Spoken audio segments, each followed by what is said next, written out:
dare you? You have stolen my dreams and my childhood with your empty words, and yet I'm one of the lucky ones. People are suffering, people are dying, entire ecosystems are collapsing.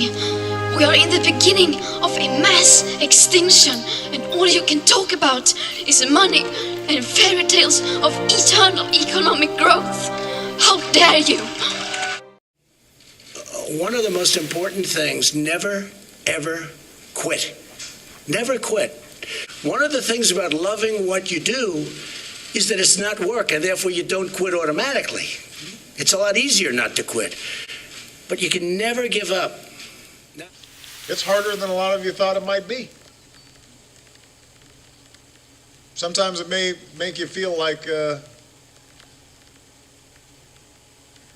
that it's not possible.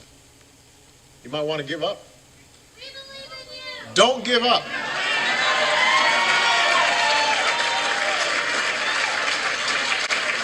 I don't want you to feel discouraged.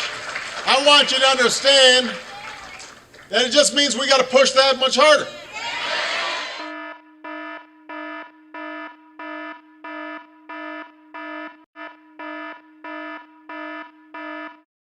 For God so loved the world that he gave his only begotten Son, that whosoever believeth in him should not perish, but have everlasting life.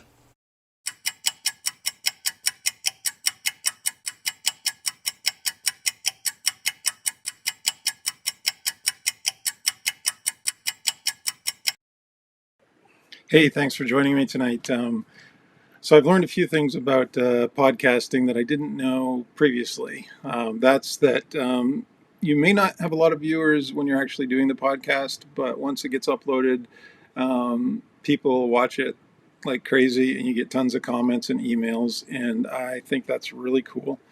I want to welcome one viewer to the podcast that I know is probably on. It's the Fusion Center in Maine. I know that they follow me on all my social media platforms, so they're probably on the podcast. If you want to go ahead and ask me a question.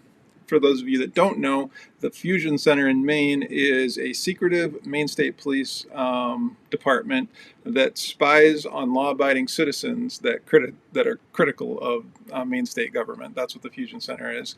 Whistleblower George Loader came out recently, a few months ago, and blew the whistle that they were doing this. And he's a detective at Maine State Police, and for blowing the whistle on this activity, they demoted him and put him on desk duty and are making his life really difficult right now.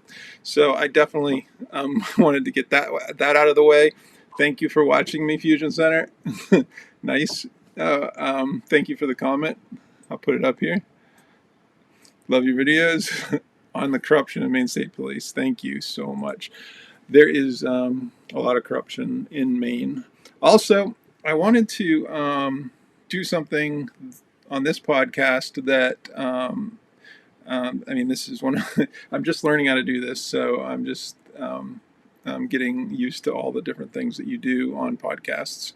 I wanted to watch Tim Pool's podcast before I went live, and unfortunately I had to miss the last part of it to prepare for this. But anyway, right here, let's see here. Here is a book written by Leila Cochran. She is, and I actually have a copy of this book, and I've read it through once. It's right here. It's called A Maine Murder. I don't make any money off this, but go to Amazon and buy this book. Support Leola. She's an 82-year-old woman who, back in the 80s, her son was tragically murdered. And she has been dealing with some of the worst corruption in Maine that I have ever heard of. And to try to fight for justice for her son. And unfortunately, she's probably never going to get it. Justice is just not happening in this case. Too much time has gone by, and too many people are trying to just push her case under the rug. I'm thinking of actually doing a reading of this book on YouTube, obviously not as a podcast, but just as a kind of an audio book, because I don't know if there's an audio book of this out there, but I really have a lot of sympathy for her. I wish that she could find justice, and I'm not sure that she ever will. Let's see this. Have you ever looked at the Anthony Lord case and how Maine State Police has never been held accountable?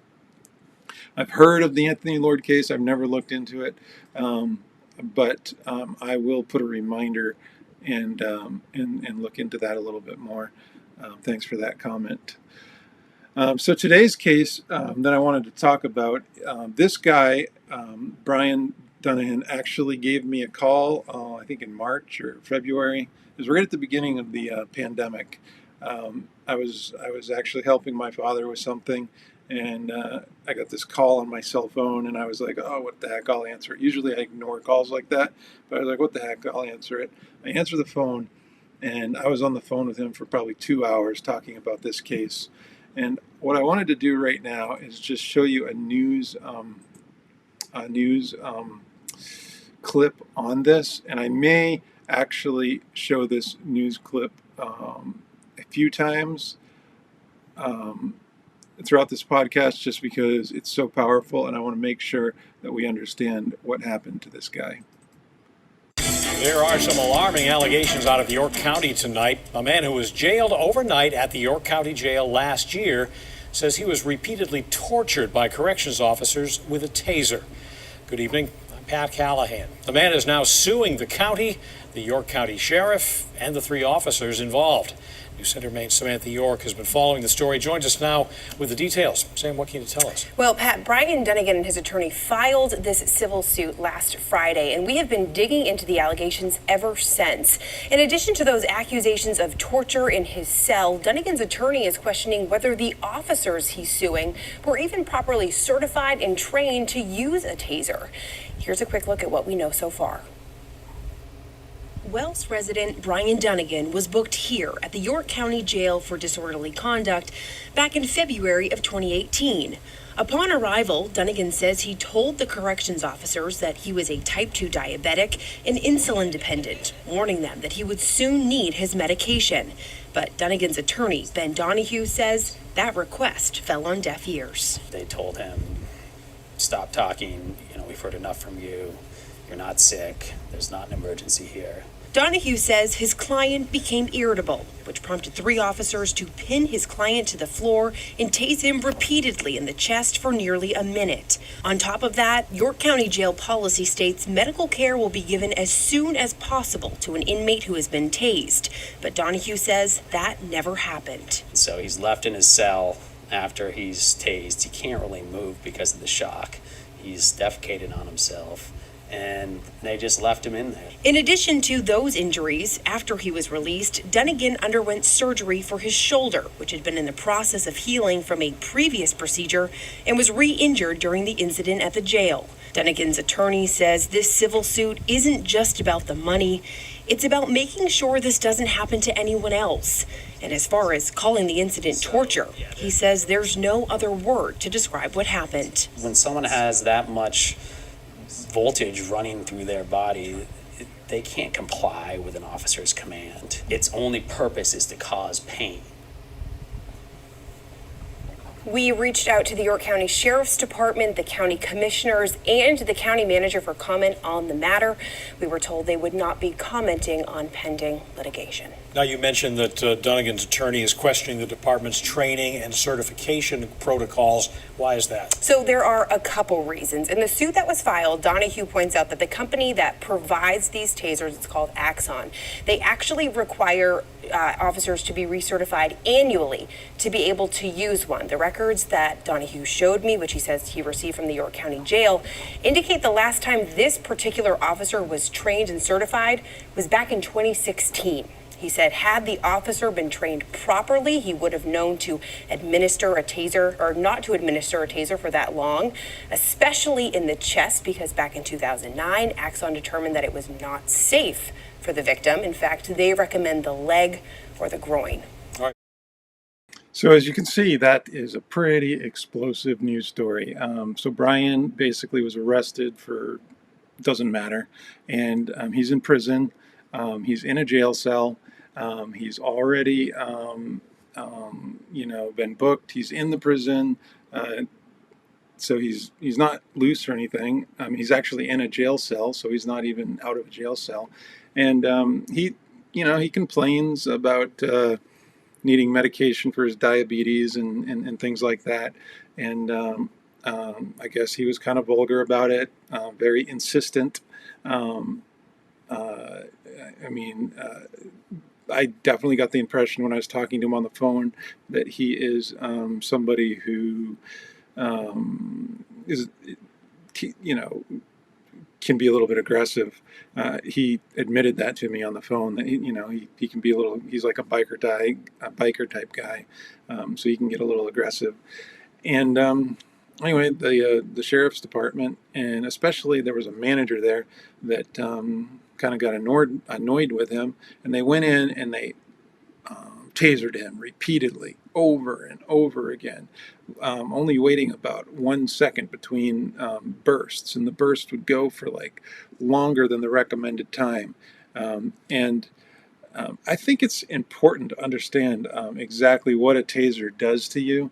I mean, it affects the entire body, and all you need is a short little burst and you're pretty much incapacitated. So any more than just a short little burst, I would say that definitely qualifies as torture.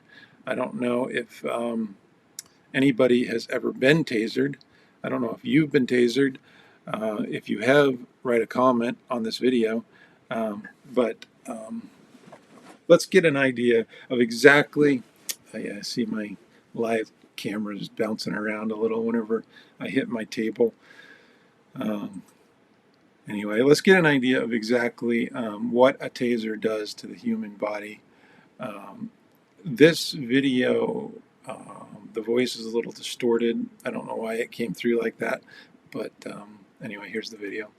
Stun guns don't just affect your body. Your brain also takes a hit.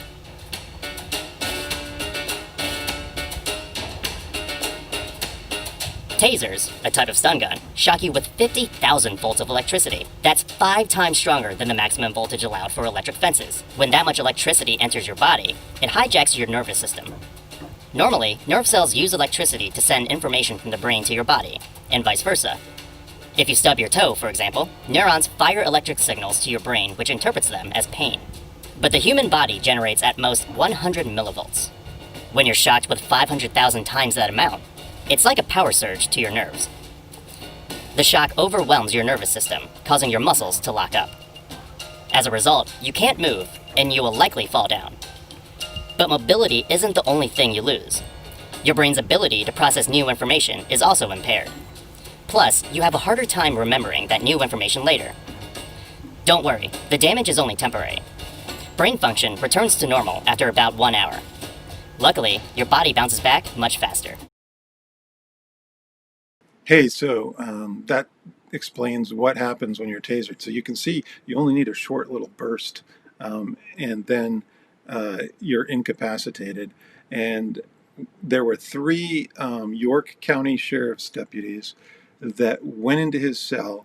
They were kneeling on him. They were kneeling on his shoulder. They actually caused damage to his shoulder that he had to go to the hospital for after he was released. He wasn't convicted of any crime. There's a comment here. I wanted to just clarify this. Mark Levetti said, so he's a convicted felon, biker gang member, and he's crying about this. Mark, that's not true. He wasn't convicted of anything. He was arrested for something. I think it was like disorderly conduct or something, which a disorderly conduct charge means that the police just were trying to make something up to get you in prison. It's almost like a retaliation charge. I mean, there are some legitimate reasons why you can go in for disorderly conduct, but for the most part, the police show up, they don't know what to do with you, so they just say you did disorderly conduct. And this was a bogus disorderly conduct charge, because after this incident happened where he was tortured in the prison, they dropped the charges. So I just wanted to correct you. that he's not a convicted felon, bike gang member. The charges were dismissed. He was released from prison. So anyway, but back to what happened. The 3 sheriff's deputies went into his jail cell. And remember, he's already in a jail cell. And 2 of them are kneeling on him. And then the highest ranking one takes the taser and tases him repeatedly. Like, I forget how many times. We'll get into that in a second. I have it on another screen here. But repeatedly, over and over and over again.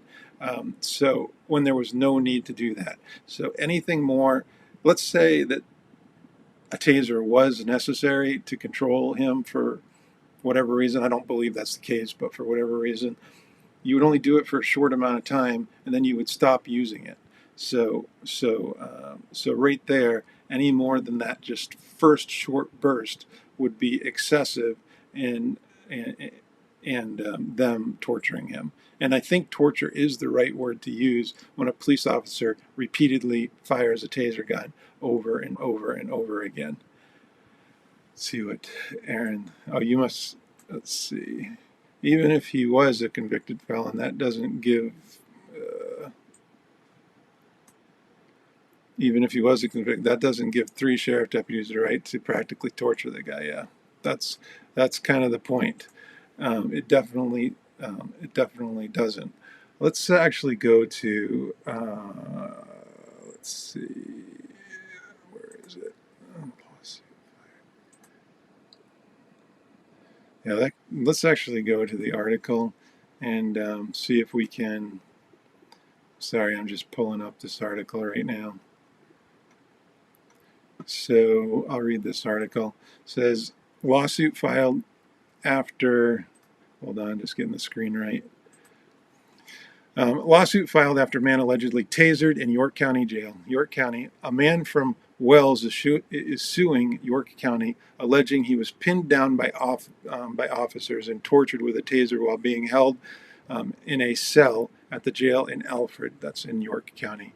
Attorney Benjamin Donahue from the firm Hallett Whipple Wyrens in Portland filed the suit in the United States District Court on behalf of his client, Brian Dunnigan of Wells, on October 4th. The suit lists York County Sheriff William King in his official capacity, a jail supervisor, and 2 officers as defendants. Sheriff King did not return a message left for him seeking comment. However, King did tell the Portland Press Herald that he could not comment on allegations against the jail guards because of pending litigation. I just want to actually cover that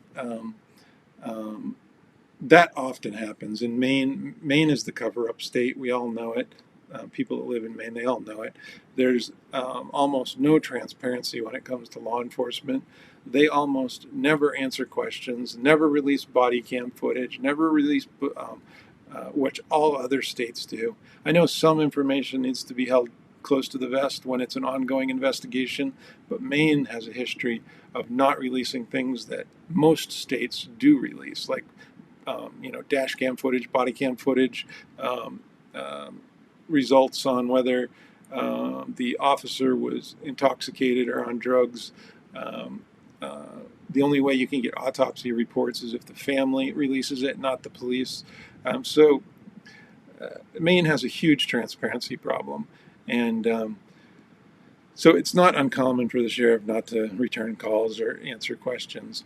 But also, while I have it on my mind, news agencies in Maine, like for instance that report I just showed you, and also newspapers like this, they will cover stories only after a lawsuit is filed or after the public outrage is so huge that they have no choice but to cover them. But if the story is sort of staying under the radar, reporters will not cover stories like this. And the reason is because the police departments then retaliate against those reporters by not giving them any more scoops, or when they call, they don't return their calls. So that could also be a reason why the sheriff isn't returning this reporter's call, as just in retaliation for even covering the story, because that happens in Maine all the time.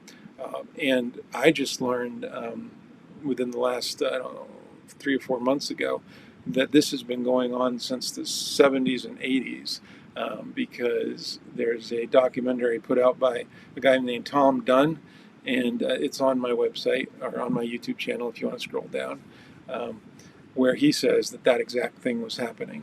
But anyway, back to this story. The complaint provided a narrative of what Dunnigan alleges happened following his arrest for disorderly conduct after a dispute at that place. That's the name of a restaurant and bar in Algonquin on February 16, 2018. According to the complaint, the Algonquin Police Department brought Dunnigan to the York County Jail in Alford, where he was booked and placed in a cell. Dunnigan claims he informed the jail personnel that he had multiple medical issues that required immediate attention. As a diabetic, he needed insulin, and his shoulder, on which he recently had surgery, was injured during his arrest. The complaint reads.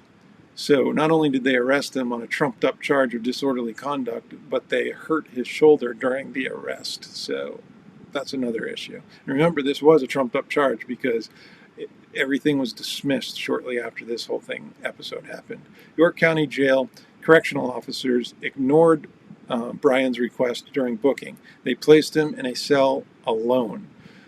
From the cell, Dunnigan continued to demand medical attention, at times more aggressively, according to the complaint.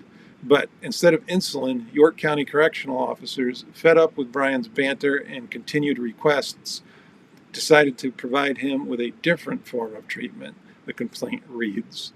His many requests for medicine, according to the complaint, a supervisor at York County Jail entered Dunnigan's cell with a taser X26, conducted electronic weapons, and proceeded to torture Brian, shocking his chest with the taser for almost a minute while his fellow correctional officers pinned Brian to the ground. I want to bring something out here. Notice this. This reporter has not mentioned the names of the sheriff's deputies that were involved. They're obviously named in the lawsuit, but the only one that was mentioned was the sheriff himself, which is just common knowledge. The actual people that did it aren't even mentioned yet. Sometimes the reporting in Maine and these reporters, I wish they did a better job. Anyway, Dunnigan was released from the jail the next day on misdemeanor charges, and misdemeanor charges against him were dismissed, according to the complaint. The suit alleges, however, that injuries sustained that evening will haunt Brian for the rest of his life. So they just weren't little injuries. These were major injuries that these sheriffs did to him. Haunt him for the rest of his life. Think about that. The injuries were so bad that he's going to be dealing with the injury for the rest of his life. That's like when you break a major bone, like a femur or something like that. You're dealing with stuff like that for the rest of your life. This wasn't just they sprained his wrist.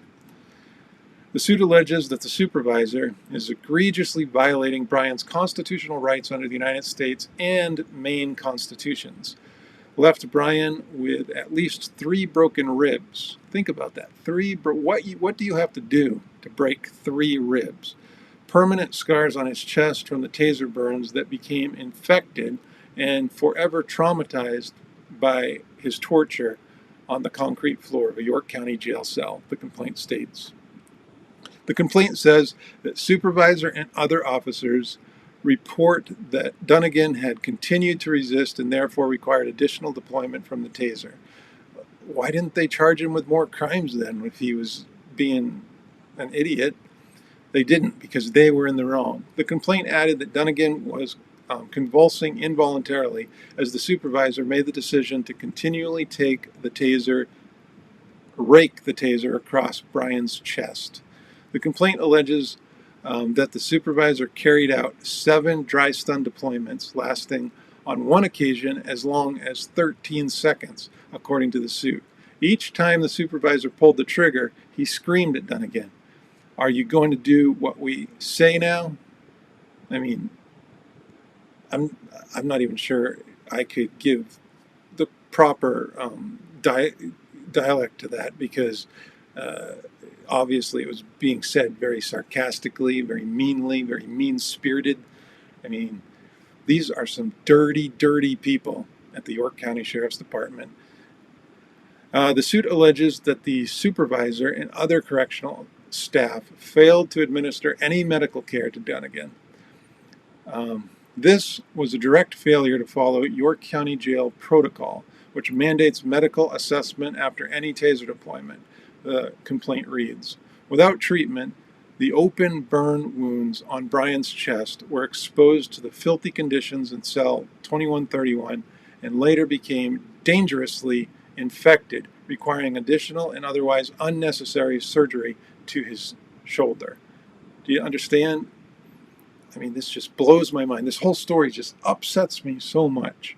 Sometimes just thinking about what's going on in Maine, I just wake up at night and I just cannot go back to sleep. I get so angry about it. So to the Fusion Center who's watching this, I'm sure you're going to document, and I hope that you're enjoying the stream. For, as I explained earlier, the Fusion Center is a secret Maine State Police spy unit that spies on innocent citizens that just protest. All right, let's go back to this story. The suit reports that Dunnigan needed medical attention at the hospital following his release from the jail and experienced a homebound recovery that lasted 43 days. The suit alleges that Dunnigan has experienced ongoing pain and suffering, short-term memory issues, headaches, loss of motion in his shoulder, severe back discomfort, weight loss, increased complications to his pre-existing diabetes, rheumatoid arthritis, colonitis, and other injuries, as well as severe emotional distress and post-traumatic stress disorder since the taser episode. Totally understand what he's going through. I'm pretty sure I have post-traumatic stress disorder from just dealing with the Maine State Police on the various things that I've had to deal with them on. The suit requests a trial based on 3 counts. One of excessive force pertaining to the supervisor. They still haven't named the deputies. One of municipal liability pertaining to Sheriff King in his official capacity, and one of failing to intervene pertaining to the 2 officers. I mean, I just want to point out, there's no law in Maine that says they can't name these officers. None at all. The suit makes the charge of excessive force against the supervisor because he deployed his taser to intentionally punish Brian. He did not enter Brian's cell for any legitimate or lawful purpose. His only objection was punitive. The suit states that Dunnigan had already been restrained by 2 other officers at the time the supervisor deployed his taser. The suit notes that the jail's procedure for extracting a combative inmate involves a team of 5 correctional officers, protective gear, and a video camera. The complaint alleges the supervisor ignored all of these procedures because his goal was not to extract Brian, but to torture him. And I think the evidence clearly points to that that's what happened. The accusation of excessive force also refers to the number of times the supervisor reportedly employed the taser, 7 times for more than 45 seconds. Remember, we learned in that video about how the taser affects the human body, that a taser deployment of only 5 or 6 seconds is enough to disable you, lock up your muscles, and then you fall to the ground. And it takes a while for you to recover just from that. So you can imagine 45 seconds. And as we're going to get into later, just short little deployments actually can kill you. Before each additional use of force, moreover, the supervisor made no effort to determine whether additional taser deployments were required, the complaint says. If he had used his taser in a reasonable manner, the supervisor would have paused between each taser deployment to examine Brian's physical state, whether he had the ability to comply or whether he was still conscious. Instead, the taser log demonstrates that the supervisor hesitated for literally 1 second between each burst. You got that? So he did 7 burst for 45 seconds total, and he only waited 1 second between bursts. So Brian was literally, it was like, bzz, 1, 2, 3, 4, 5. Bzz, 1, 2, 3, 4, 5, 6, 7, 8, 9, 10. Can you imagine being, and that's just 2. This happened to him 7 times. Let's do it again. Bzz, 1, 2, 3, 4, 5, 6, 7. Bzzz, 1, 2, 3, 4. 7 times. Do that to yourself. Bzzz, and count for 45 seconds. I can't even believe this happened. This should outrage everybody. The suit claims that the supervisor's excessive force was a direct result of York County's failure to train and adopt proper taser use policies. York County failed to train or adopt a policy limiting taser use to a situation involving officer safety. The omissions and errors information in York County police policies and training procedures regarding repeated and prolonged taser use led directly to Brian's torture. I would go even further to say attempted murder.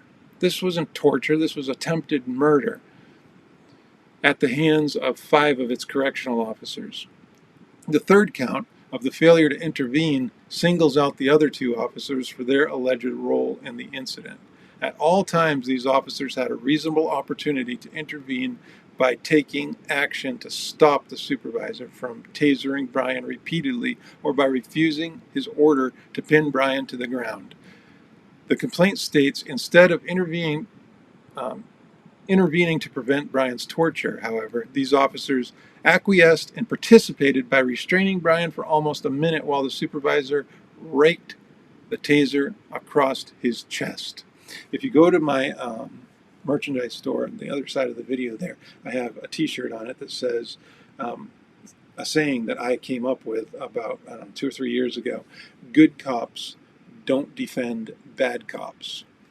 And that saying is one of those things where you read between the lines. It looks like it says one thing when you first see it, but when you actually dissect it a little, it says the complete opposite. I mean, think about it. Good cops don't defend bad cops. Let's apply that saying to this exact scenario. The good cops supposedly maybe were the cops that were not doing the tasering, even though. So the cops not doing the tasering did nothing to stop the bad cop who was doing the tasering at all. So therefore, it made them bad cops too. You get what I'm saying? Good cops don't defend bad cops. Almost every single time when you have an example of a bad cop, there's always other cops around.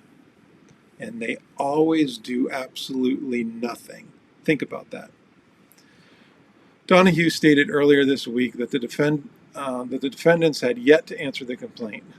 When asked if his client had ever been arrested before the incident on February 16, 2018, Donahue offered no comment other than to say he has no significant criminal history. However, a Portsmouth police log of November 9, 2016 includes the arrest of Brian Dunnigan, 57, of 139 Blanchard Street, Wells, Maine, on charges alleging disorderly conduct, resisting arrest, simple assault, and criminal threatening.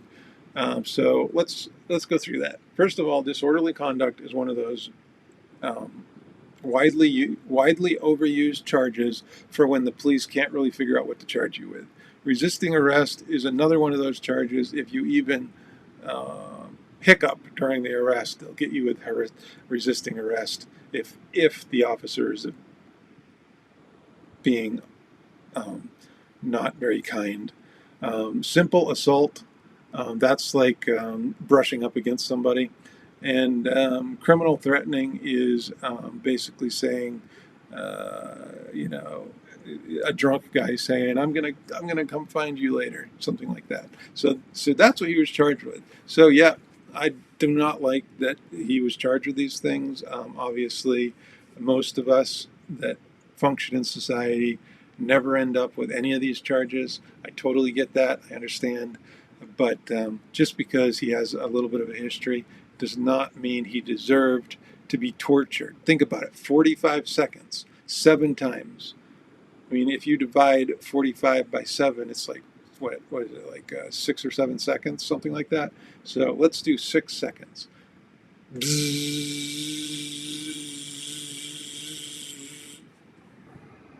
7 times that happened.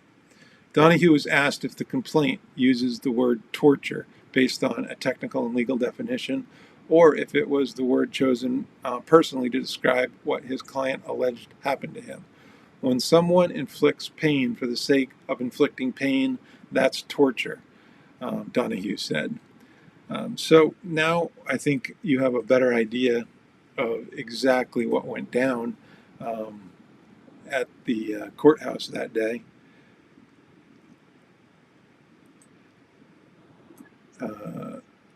MCG said even convicted felons still have unalienable rights, and you're absolutely right about that. And Aaron Levitt says even if he was a convicted felon, that doesn't give 3 sheriff deputies the right to practically torture the guy. Yeah, I wouldn't say practically torture. I'd say they did torture him. So now I want to play I want to play this clip so this is an interesting clip. It's a little bit dated. It's from, I think, the 90s or maybe the early 2000s. But a mother actually watched her son be tasered to death. And it's pretty compelling.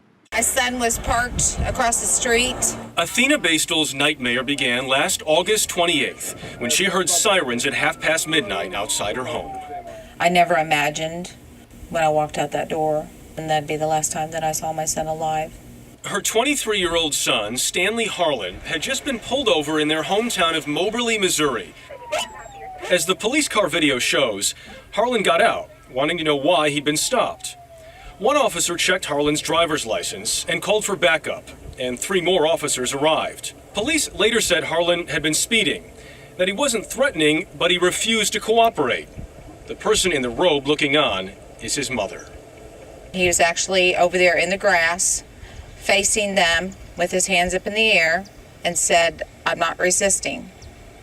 And that's when they tased him and he fell. Officer Jeremy Baer deployed his X-26 taser gun, like the one seen here, firing it 3 times in a row for a total of 31 seconds. Harlan was knocked unconscious and went into cardiac arrest. For 14 minutes, he received no medical attention. By the time paramedics arrived, it was too late.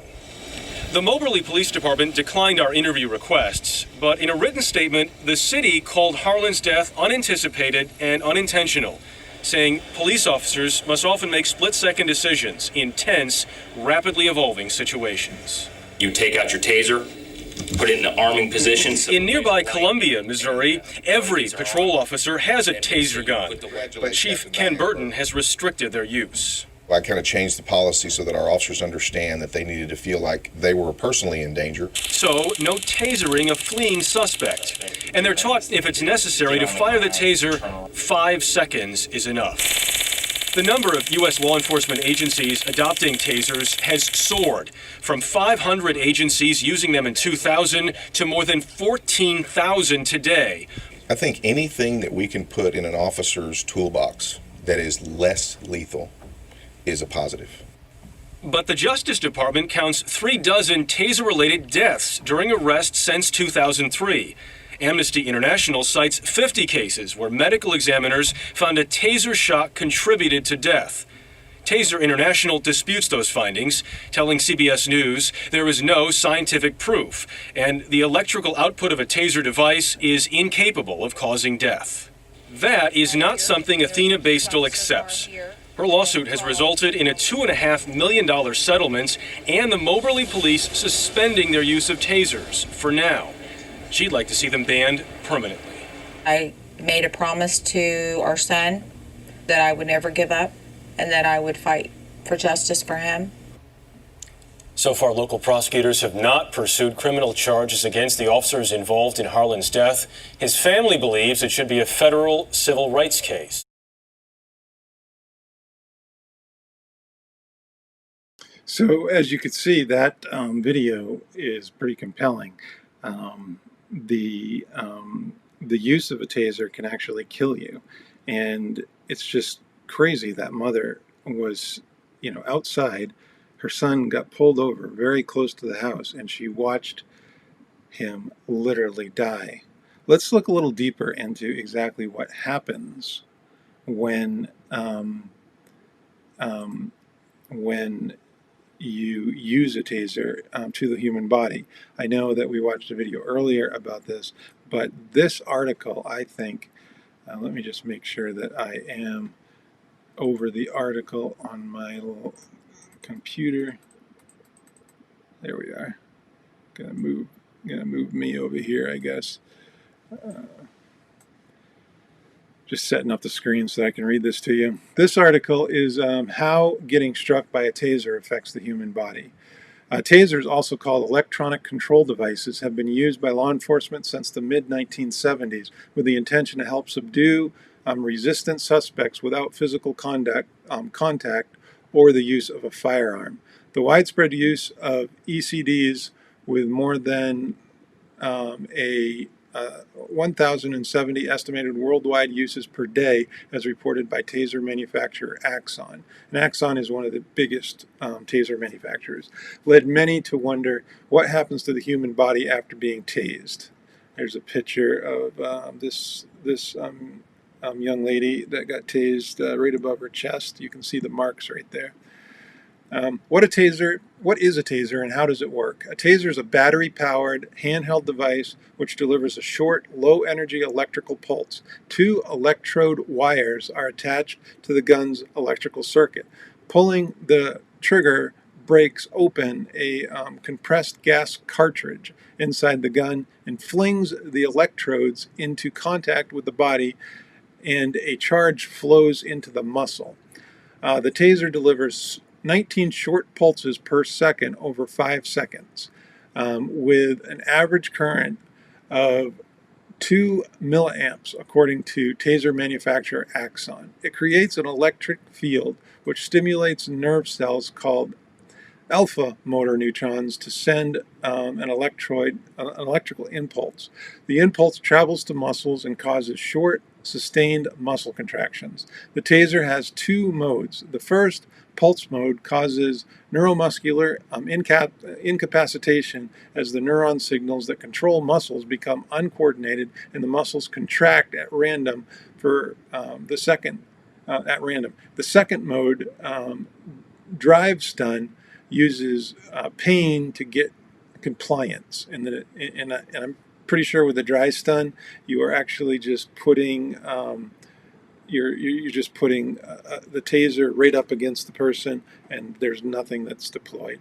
The most common use device is the Taser X26, according to Axon, and that is the taser that they used on Brian Dunahan. There's a picture of some police. The current, either direct DC or alternating AC, is at the rate at which electrons going down a wire travel per second. Altering current is what is typically used in wall sockets and is more dangerous, according to the Journal of American Medical Association, causing more extreme muscle contractions. When I was a kid, I took a key, and I actually was playing under a table with a key that I was just playing with, and I was like, oh, I'll try to make my house turn on or something. And I took the key, stuck it in an electrical socket, and I couldn't move. I actually couldn't even let go of the key. It was like,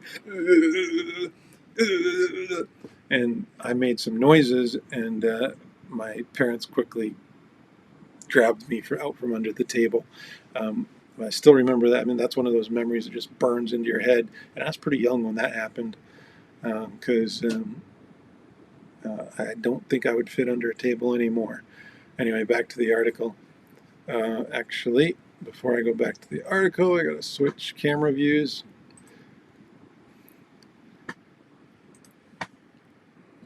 However, taser currents don't reach the heart. Humans have the current either, an amperage or amp is the unit used to measure current. A small current, 200 microamps, applied directly to the heart can cause a fatal rhythm called ventricular AFib, for short. However, tasers currently don't reach the heart. Humans have protective mechanisms, the skin, which provide high resistance to electricity, and soft tissue, which surrounds muscle and organs like the heart, also reduce the current. So this article is saying it doesn't get to the heart. There's another article I'm going to read later that says, it's right here, it says, tasers can trigger fatal heart trouble, study shows. But let's finish reading this one first. However, taser currents, for example, a current applied to the arm will be reduced to 0.001% of its original signal by the time it reaches the heart. Tasers have a 2 milliamp current, and it takes at least 1,000 milliamps, 1 amp, to injure muscles, nerves, and the heart. Higher ampage, starting at 10,000 milliamps or 10 amps, cause the heart to stop and produce severe burns, according to the U.S. Center for Disease Control and Prevention. Tasers cause muscle contractions, but do not appear to trigger the release of the muscle enzyme associated with muscle cell damage. Creatine kinesis, if levels of the enzyme are high, it causes a condition called rheumatoid. I won't even attempt to pronounce that, which can lead to kidney failure. Current research has shown that the muscle contractions induced by the taser cause a small increase in CK, but do not appear to pose direct risk of kidney failure, according to a review of research by Forensic Science International. For people without heart issues, the electrical discharge of the taser device are too short to affect the heart muscle or cause abnormal heart rhythms. Even for those with heart conditions, the proper use of the device does not appear to cause issues. One of the first study of tasers on humans, published by the Academy of Emergency Medicine in 2006, looked at their effect on individuals with a known heart disease or diabetes. The study participants were shocked in the back with a taser, and researchers measured blood markers of heart damage and did a test called an EKG, or they did not find any negative effects. Electrocardiogram. Complications related to the brain or nervous system are rare, but do occur, including loss of consciousness, seizures, abnormal brain activity, and confusion. This is more likely to occur if the subject is shot at close distance or directly to the head, which is not usually the case since those are not the recommended targets. The probability of causing a seizure is very low. Taser strikes have contributed to a few cases of falling, which can cause brain injury. Serious injuries represent less than 1% of the injuries from tasers, as noted in a 2009 study published in the Annals of Emergency Medicine that looked at more than 1,200 uses of conducted electrical weapons by the law enforcement officers against criminal suspects. Of course, police officers and medical personnel should assess subjects subdued by a taser for injuries. Existing medical or psychiatric conditions and the use of alcohol or drugs in the suspect may lead to behavior or reactions after the use of the taser that need medical evaluation. So I think that article is a very, I wanted to add some balance to this, this whole podcast. And they're making the case that tasers, while do have some issues, for the most part are safe. But the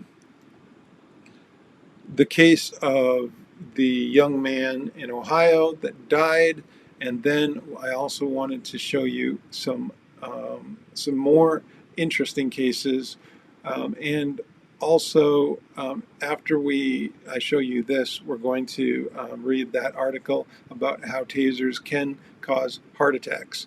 I'm trying to be as fair and balanced about tasers as I can here, but after we do all this research, we're going to take another look at this Brian Dunnigan thing, and use of tasers where the police literally tortured him. Oh, also, that article is talking about proper use of tasers. Like the officers, when they use the taser, they aim for the legs or the lower body or the arm. They never ever use it on the chest area up here, and they never aim the prongs at the face, the chest area, any place. If it hits the face, then you could actually make somebody blind if a prong goes into the eye. If it hits anywhere in the chest area, it's too close to the heart and you can kill somebody. So that article was specifically talking about proper use of a taser. If you recall, in the Brian Dunnigan case in York County, Maine, they were putting the taser right up to his chest. I mean, if you look at the pictures, it was right up to his chest. Actually, I think I can pull up this picture. Let's see if I can pull this up and show you. Actually, I can't pull up the picture. But I do want to show you the this next case.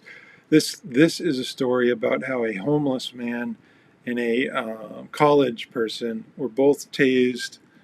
Two separate cases that happened kind of in the same time frame, and both of them died. Police officials in Fullerton, California are currently being investigated for a situation involving a homeless man who is schizophrenic. Police responded to him by tasing him several times and beating him to the point where he passed away. People in Fullerton, California are outraged and are calling for the police chief in the area to be replaced, and they're calling for his resignation. But tasing is a serious problem in the United States right now. We're seeing situations where people are getting killed from tasers, and they're still titled as non-lethal weapons. Now, why is this something that we're talking about at TYT University? Well, it turns out that a recent case involving an 18-year-old student led to his death. An 18-year-old student who was preparing for university classes at the University of Cincinnati was tased by campus police, and he died as a result of it. But here you have an 18-year-old student, like you mentioned, who was taking summer classes at the University of Cincinnati so he could be prepared for college. So when he actually got to school, he could already have some extra credits rolling his way. And I've seen some really heartbreaking interviews with his mother as well, who, just couldn't contain her emotions as she was talking about the fact that she can't believe that in 2 weeks she won't be taking her son to college. This is something that he has been preparing for. This was somebody who was a great student. And what happened is apparently police received a 911 call about an alleged assault. And so they showed up at the dorms here, and Everett Howard was in the hallway. He apparently had his hands in fists, and he seemed aggravated. So rather than, try to talk this person down, rather than try to use some other sort of physical means if they have to subdue him, they just decided to use a taser, which is something that can be used from about 35 feet away. It shoots 50,000 volts of electricity into you. And so they tased him. He fell to the ground. He went into cardiac arrest. And by the time he got to the hospital, this kid was dead. Apparently, there was no assault victim either once the police got there. So you don't even know what even happened with this call, but now a young man has lost his life, and yet, like you mentioned too, they keep trying to tell us that tasers are not lethal weapons. Well, I think that there are two elements here. If we go as to why tasers aren't considered lethal weapons, a lot of people will blame the actual manufacturer, Tasers International, which is based in Arizona, because they're the ones that sell these weapons that they create as non-lethal. And a lot of people have been pointing fingers at them, saying that they are completely irresponsible, that they're mis-selling their product here. And actually, 2 years ago, in 2009, Taser International decided to start issuing warnings to police departments, telling them that maybe you shouldn't tase people in the chest because that could start causing problems. So as you can see, the use of tasers are not as safe as they want you to believe. The use of tasers are definitely. I'm going to just add my watermark here to. Can't add it. There we go. Add the watermark there. The use of tasers are not as safe as they're making it out to be. There are some serious problems with using tasers, and this article shows that tasers can be fatal and can trigger even heart attacks. Tuesday, May 1, taser guns used by law enforcement can cause heart rhythm problems, sudden cardiac arrest, and death. According to a new study, tasers, which are widely used by police forces in the United States and other countries, are designed to stun suspects by delivering a 50,000 volt shock. So we're starting to see that tasers are not always safe, and that especially in the case with Brian Dunnigan, where they were shocking him repeatedly over and over again in his chest area. 2 officers were kneeling on his shoulder and his ribs, and another officer was just tasing him repeatedly. Remember, it was for 45 seconds. You only need 1 volt in order to control somebody, decapacitate somebody. 1 burst of 5 seconds, that's all it takes. 45 seconds they were doing it. And they weren't doing it with the controlled burst of the prongs. They were doing it the other way, where they can just hold it as long as they want. Indiana, so basically it was attempted murder. That's what I keep trying to go back to. It wasn't torture. I know in the lawsuit they call it torture, but it was attempted murder. Indiana University health cardiologist Dr. Douglas Zipes analyzes the case of 8 healthy men ages 16 to 48 who were tasered between 2006 and 2009 and lost consciousness. All but one of the men died. Zipes reviewed police, medical, and emergency response records, autopsy reports, and other sources of information such as witness testimony and data from the taser devices, automated external defibrillators, and electrocardiograms. The study found that 6 of 8 men developed severely abnormal heart rhythms after being tasered. So they went into AFib after being tasered, and AFib is a horrible condition. The study doesn't say that we should abandon using taser devices, but it does show that users should exercise caution, avoid chest shocks, and monitor the person after shock to ensure there are no adverse reactions. Zipes, who is a professor emeritus of medicine with the Cranach Institute of Cardiology in the Indiana School of Medicine, said in an Indiana University Health News review, taser users need to be prepared for the possibility of inducing sudden cardiac arrest, and those stunned and have adequate medical knowledge in such situations, he added. The study was published in April 30 in the journal Circulation. This was written by Robert Price. So this narrative is definitely starting to form.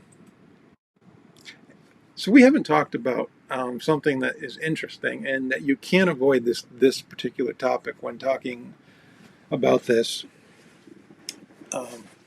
Rayshard Brooks in Atlanta very recently, shortly after the George Floyd incident, we had the Rayshard Brooks incident.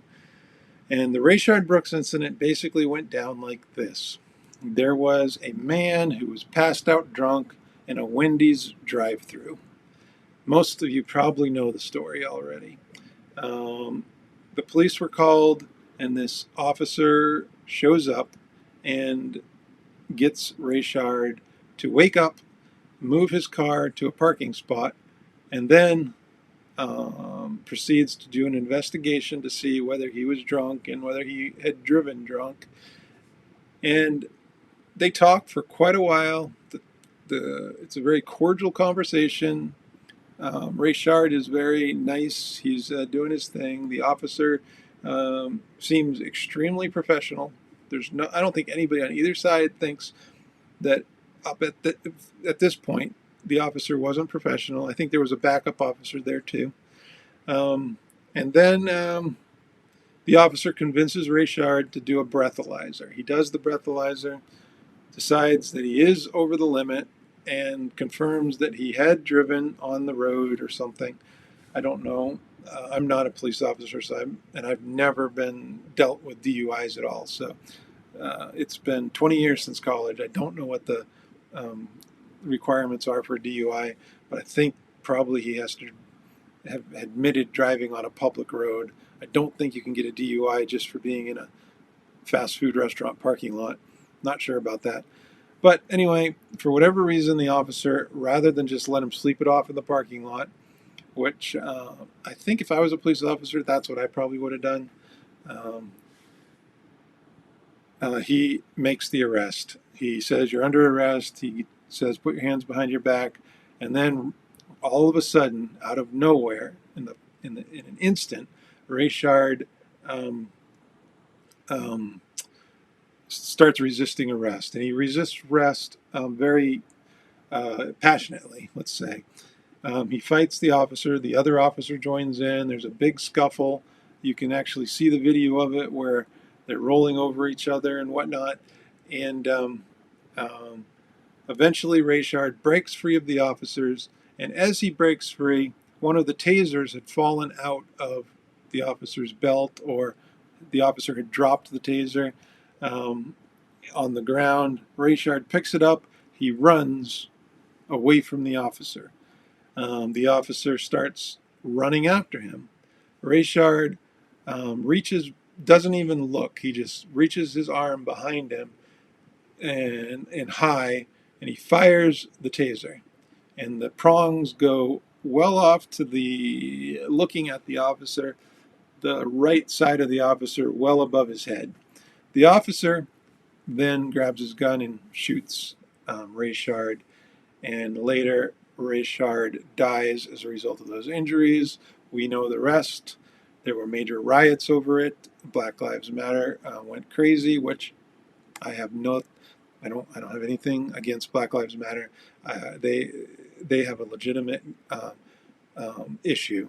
There is racism, systematic racism, that needs to be addressed. And if you doubt that, which I know a lot of people do, I don't understand why you do. Just look at the prison population. It's majority black people. The police do harass black people more than any other race of people. So it's real. But Wendy's gets burned down, there's riots, there's looting, there's criminal activity, there's legitimate protests too, but I will never compare legitimate protests to the criminals that do the rioting and looting and burning Wendy's down. All those people should be prosecuted. As far as I'm concerned, those people are distracting from a conversation that we should be having right now in our country, a real conversation that we should be having in our country about police reform and police accountability. But the arguments that happened after the Rayshard Brooks situation went a little like this. There was a huge constituent of people that thought the officer was a murderer. And then there was a huge constituent of people that thought that the officer acted professionally the whole time and he was a hero that deserves an award for how he handled this situation. In fact, just like many debates in our country right now, there was no middle ground at all. There was zero middle ground. Nobody could see kind of both sides. I actually could see both sides. I could see that the officer made some mistakes, and I could see that Rayshard Brooks signed his death warrant when he resisted arrest, grabbed a taser, and then shot the taser at the officers. What did he expect was going to happen? But the officer, in my humble opinion, shouldn't have drawn his gun. Rayshard was running away. The car that Rayshard was driving was sitting right there. The only cartridge in the taser had already been deployed and it had missed. There was no fear of death. Rayshard was running, and you shoot him, most likely in the back. But at the same time, I can see the officers thinking, holy crap, he just shot at me. There's a lot of adrenaline going on. Who knows what's happening in the officer's mind? Maybe he doesn't realize it's a taser. Maybe the sound of the taser going off to him seemed like maybe it was a gun. He didn't see him take the taser, so maybe he missed that there was a gun somewhere in his pocket. So in the fog of that situation, I don't think that the officer did enough wrong for qualified immunity not to cover him. That's just my thoughts on it. We can differ on that. But the reason why everybody that supported the officer was justifying the use of the gun is they were saying the taser was a deadly weapon. That's what they were saying. It was a deadly weapon. And in the hands of Rayshard Brooks, the only the required use of force of a deadly weapon is another deadly weapon. So therefore, he had every reason to shoot him. So basically, let me clarify this for you. In the hands of Rayshard Brooks, a taser is a deadly weapon. But in the hands of a police officer, a taser is just a way to subdue subjects. There's a great lawyer, professor, who wrote, or actually was on a news agency, and he said this. I'd love to have you with us, Professor Nichols. And once Rayshard Brooks got a hold of that taser, was it considered a deadly weapon? Arthel, thanks for having me on the show, but I think I want to point out something that's already been brought up by Mr. Brooks' attorney, Chris Stewart. A taser is not a deadly weapon. Law enforcement can't have it both ways. They can't argue that when they use a taser, it's not a deadly weapon, but then when a civilian gets his hands on it, it magically becomes a deadly weapon. Rayshard Brooks was clearly running away from the two officers. In addition to that, the officers had Mr. Brooks' car right there. They could have allowed Mr. Brooks to run away, and they could have gone to his house and arrested him later on. There was no need to shoot him 3 times in the back. Atlanta's mayor says deadly force was unjustified, saying there is a difference between what can be done and what should be done. You do have two different sides. You have the mayor of Atlanta stating that just because you can use deadly force absolutely does not mean that you should use deadly force. In my experience as a prosecutor, law enforcement are trained to use different tactics depending on the situation. There is not a one-size-fits-all that says you shoot someone in the back simply because they have your taser. There is other options that could have been exercised here that would have A, protected the immediate surroundings, B, placed Mr. Brooks under arrest, and C, allowed everyone to go back home alive. On one end of the spectrum, law enforcement could have just told him to call an Uber and go home, and they towed his vehicle. That way, there's no risk of him driving his car and either hurting himself or anyone else. On the other end of the spectrum, you have the fact that law enforcement could have allowed him to run away. As a prosecutor, I've prosecuted cases where individuals came into conflict with law enforcement, ran away, and the police let them run away. Why? Because they have their car. They know the person is not going to get far, and they're going to arrest them. If the purpose is to serve and protect the community, what danger was Mr. Brooks going to be with a bright yellow taser at 11 o'clock in the morning in downtown Atlanta? Or 11 o'clock at night, I apologize. Do the police... So you can see that that argument is the most reasoned argument I've ever heard about this case. Also, a commenter left, this is a great comment. Nicholas Tellez, do you think the tasers are worth banning? And if so, what is a better, less lethal option? That's a good question. I think I have a lot of answers to that. I think, yes, tasers should be banned. I also think guns should be banned. I'm not going to be very popular for saying that. I don't understand why American law enforcement need both guns and tasers. In Britain, their patrol officers don't even carry a gun. And their officers are writing tickets and deterring crime and doing things. They learn how to do things without using deadly force. Also, in most other countries, Western countries, to become a police officer, it takes a lot longer. You have to go through a lot more training, and you have to have a lot higher level of psychological testing to become a police officer.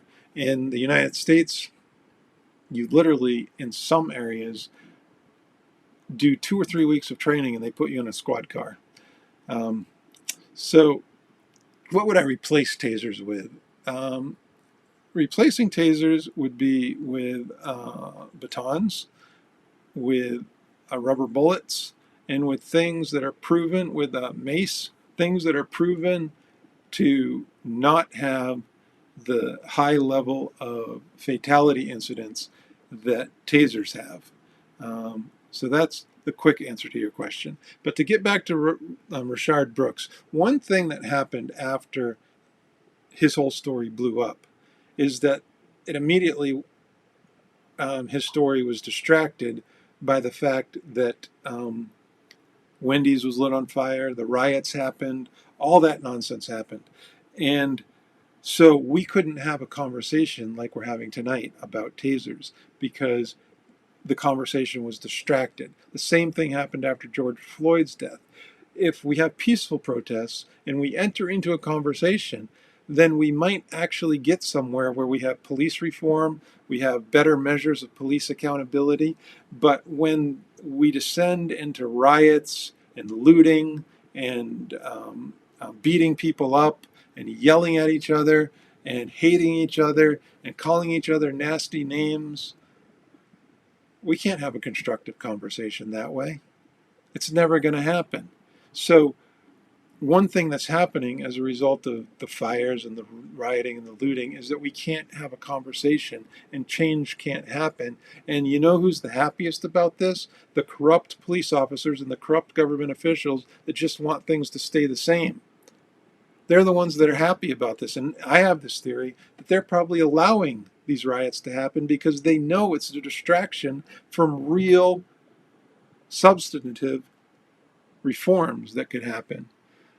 I have a new comment. I haven't read it, but let's read it together. Banning guns will not make guns go away. Guns will still be in the hands of criminals and law-abiding people will suffer. I'm not saying we should ban guns. I think you misunderstood what I said. I'm definitely not saying we should ban guns. In fact, I think the Second Amendment's very important. I do think, we can have common sense legislation and background checks and criminal history checks, and maybe we can try to keep guns more. We should pass laws that make it harder for criminals to get guns, not law-abiding citizens. Law-abiding citizens should have very easy access to guns. Should be a very simple exchange.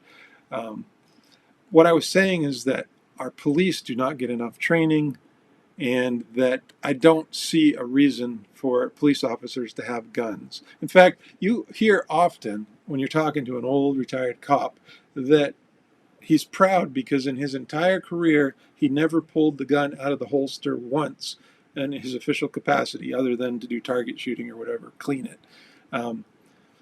I don't see a need for our average patrol officers to have guns. Sure, SWAT teams need to have guns. Sure, maybe they should have a gun in the trunk of their car or something. I just don't see the need for a holstered gun or concealed gun on an officer's body. They should have non-lethal weapons on their body and non-lethal weapons only. And if an incident calls for more than that, then you call the SWAT team or you go to your trunk. I understand there are arguments about that. They're valid. I do get it. But also, I know that over in England and other Western countries, they don't have guns. The patrol officers do not have guns, and they are trained extremely well on how to de-escalate. They have high psychological training on how to talk people down. They know how to approach people so that they always have an escape route and protection. They're just trained so much better than cops here in America. Cops here in America get 2 or 3 weeks of training, and basically they're told, get into trouble, pull your gun out, and kill the guy. Obviously, I'm using my own sort of creative license when I say that. They're obviously not trained to do that, but that's in essence what they're told to do. So that's an excellent comment. I think that we need to have this debate with our politicians. We need to make it a part of this presidential election. Both candidate Vice President Joe Biden and President Trump have mentioned that we need police reform. Both have proposed ideas for police reform, but they can't come together. And all this, Joe Biden saying that Trump is this horrible person who brings down the office of the president and uses these lowball insults, and President Trump who even goes lower with his insults. It's not helping us. It's not helping us have a constructive argument on this. Let's learn more about what a libertarian who I follow thinks about this whole Rayshard Brooks situation. This is an excellent video. I love the analysis for the most part, but I disagree with him slightly, and I'll get into that in a second. Hey, Via, welcome to Tucker Carlson Tonight. Just a few hours ago, the Fulton County, Georgia District Attorney, Paul Howard Jr., charged former Atlanta police officer Garrett Rolfe with murder in addition to 10 other criminal charges. If convicted, Rolfe faces execution. The alleged crime at the heart of it is the shooting of a suspect called Rayshard Brooks. We told you the details of it 2 nights ago. Last Friday, Rayshard Brooks passed out drunk in the drive-through lane of a Wendy's in Atlanta. Brooks's car was blocking traffic, so restaurant employees called the police. They arrived, Rolfe and his partner. They woke Brooks and they asked him if he had been drinking. Brooks admitted that he had been. Officers then moved forward with a textbook DUI arrest, nothing unusual. But when they tried to take Brooks into custody, Brooks started swinging. He fought the officers to the ground and then snatched a taser from one of them and tried to use it against Officer Rolfe. When Brooks raised the taser to fire, Rolfe shot and killed him. Here's some of the video. Hey, sir. You right? Dude, you're sitting in the drive-thru line here. Blah, blah, blah, blah, blah, blah, blah, blah, blah, blah. Stop. Very good. I just had a few drinks. That's it. How many? 1.5. Like I said, I was into the second cup. I wasn't even... I told her, babe, let's go. Because I'm hungry. What kind of drinks did you have? I'm not sure. It's something she ordered. She said top shelf or whatever. Right. Just take me home. I'm ready to go. So you had about 1.5 drinks, but you don't remember what kind of drinks they were? No, sir. All right. I really don't, Mr. All right. I think you've had too much to drink to be driving. Put your hands behind your back for me.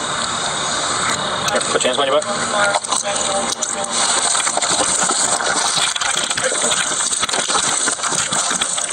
Hey, stop fighting. Stop fighting. Stop fighting. Stop fighting. You're gonna get tased. You're gonna get tased. Mr. Ross. Stop. Stop. You're gonna get tased. Mr. Ross. Hey, hands off the taser. Hands off the taser. Stop. Hands off the taser.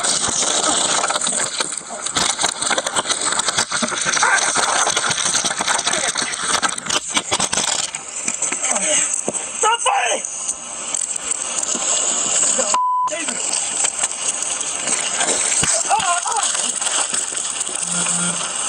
A sticky drink.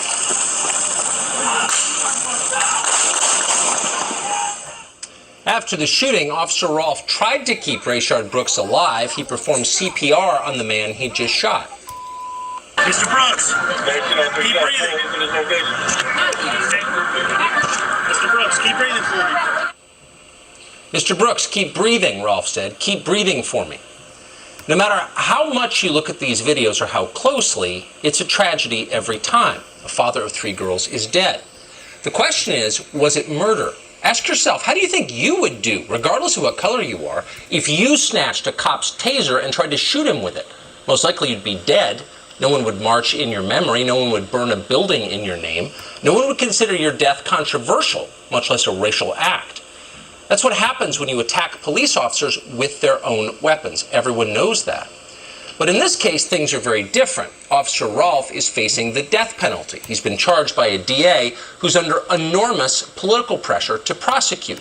The mob wants vengeance now. They've expressed that by burning the Wendy's where Rayshard Brooks died to the ground. They've committed violence. Will they commit more if he's not charged? That has to be weighing on Paul Howard. And not just that. Paul Howard is fighting for his job. Howard is facing a runoff election soon. Howard is also being investigated for sexual harassment and for stealing money from a nonprofit. So Paul Howard has every reason to change the subject and to bow immediately to the mob's demands, and that's what he's doing. During his press conference today, Howard described Rayshard Brooks, the man who went berserk on 2 police officers and knocked them to the ground, as, quote, jovial. Watch Howard's statement here and compare it to the video we just played you. Mr. Brooks, on the night of this incident, was calm, he was cordial, and really displayed a cooperative nature.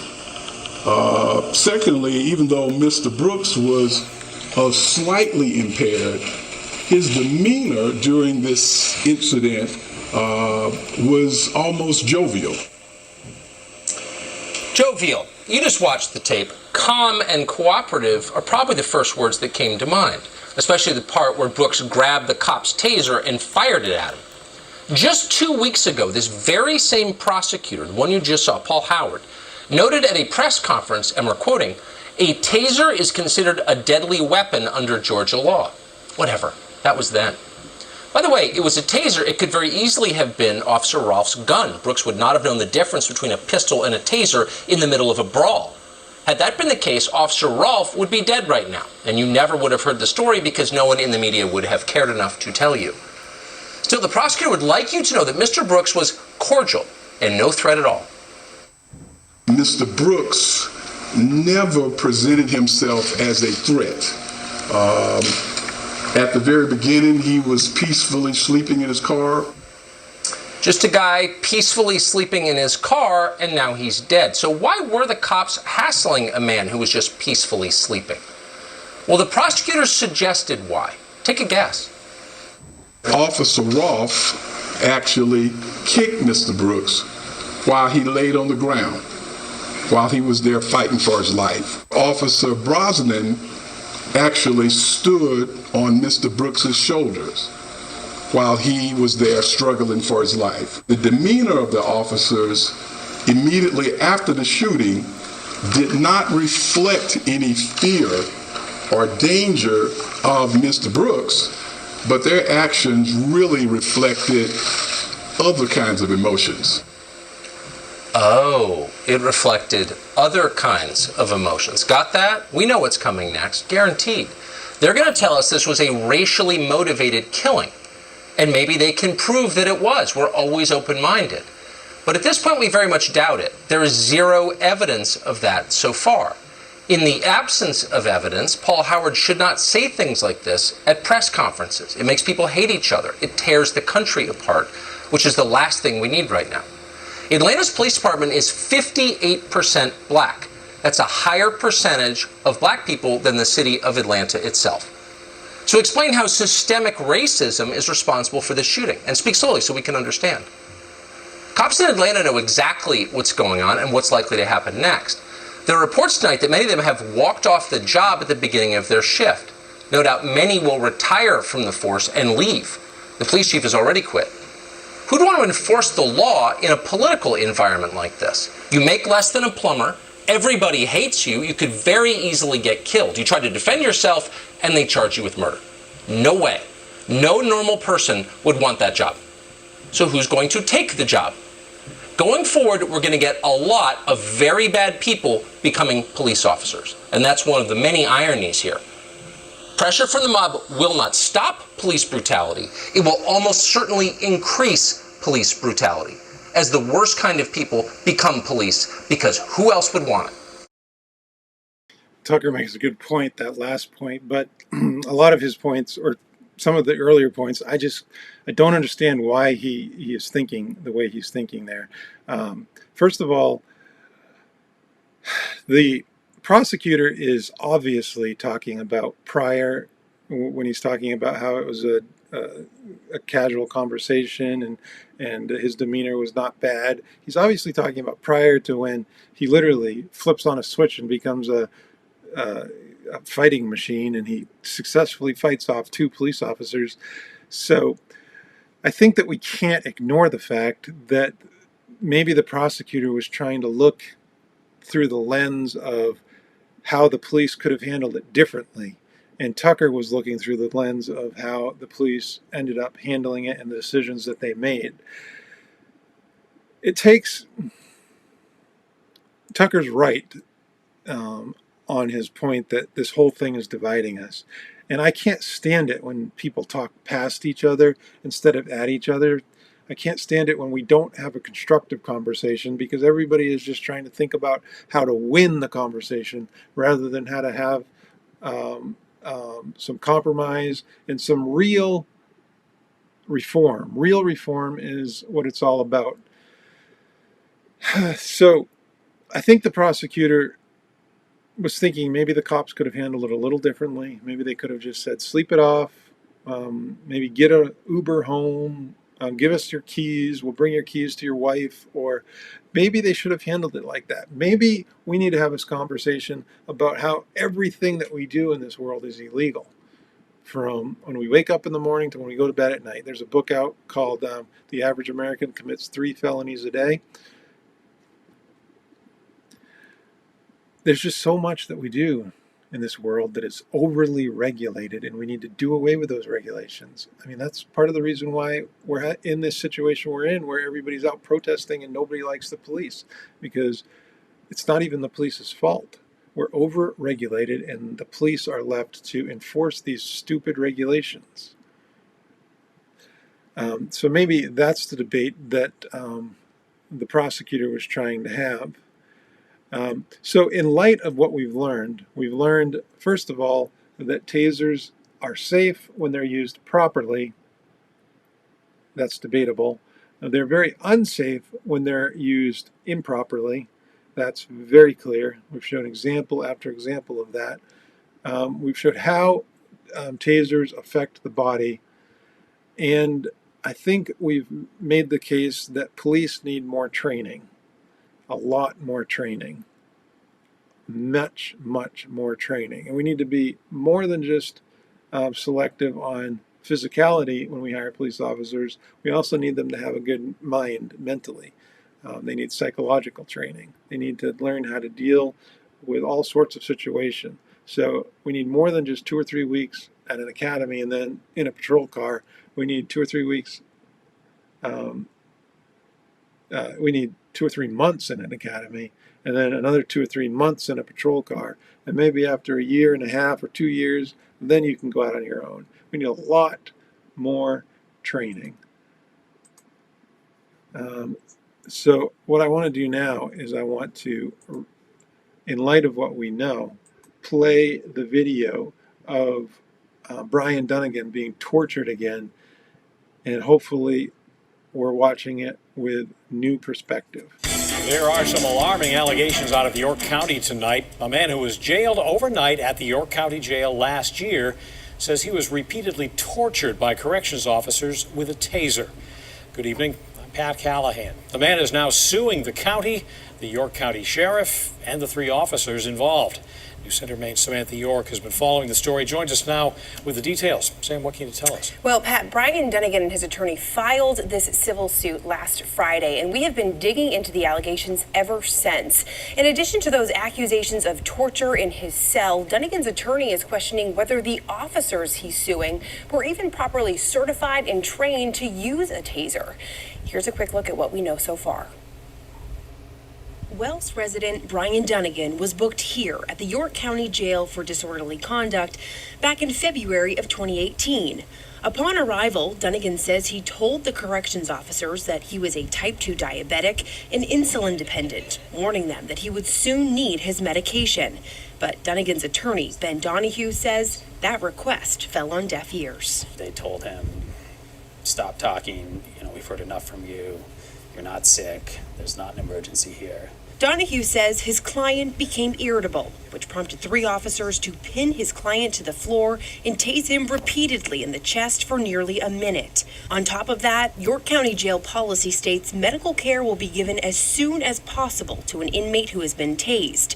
But Donahue says that never happened. So he's left in his cell after he's tased. He can't really move because of the shock. He's defecated on himself, and they just left him in there. In addition to those injuries, after he was released, Dunnigan underwent surgery for his shoulder, which had been in the process of healing from a previous procedure, and was re-injured during the incident at the jail. Dunnigan's attorney says this civil suit isn't just about the money. It's about making sure this doesn't happen to anyone else. And as far as calling the incident torture, he says there's no other word to describe what happened. When someone has that much voltage running through their body, they can't comply with an officer's command. Its only purpose is to cause pain. We reached out to the York County Sherriffs Department, the county commissioners, and the county manager for comment on the matter.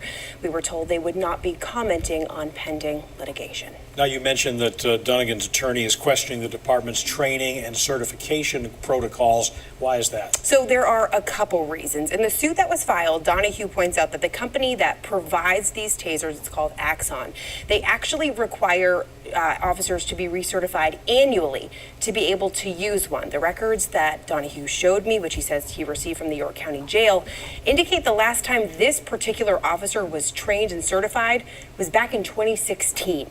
He said had the officer been trained properly, he would have known to administer a taser, or not to administer a taser for that long, especially in the chest, because back in 2009, Axon determined that it was not safe for the victim. In fact, they recommend the leg or the groin. So,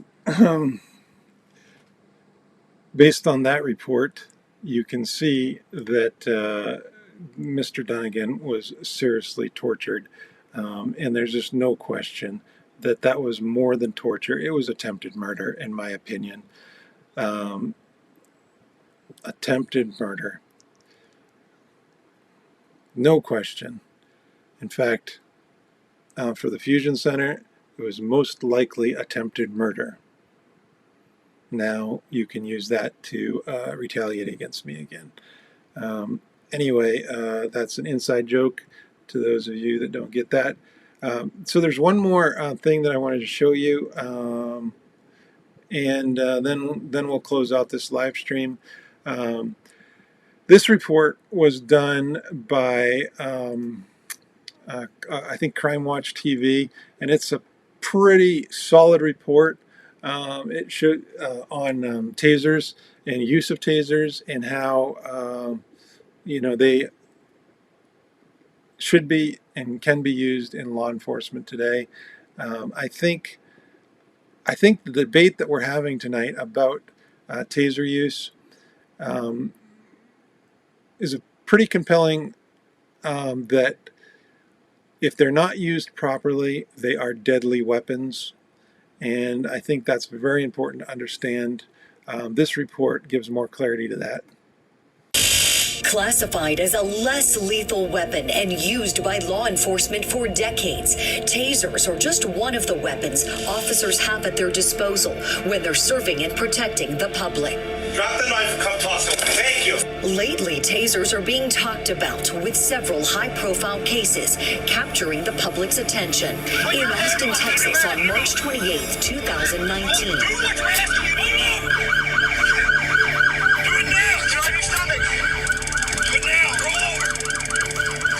More recently in Atlanta, Georgia, on May 30th.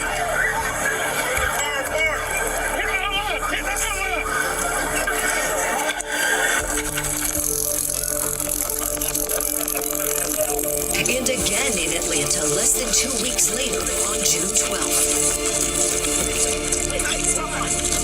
Stop fighting! Stop fighting! You're gonna get tired! Stop fighting!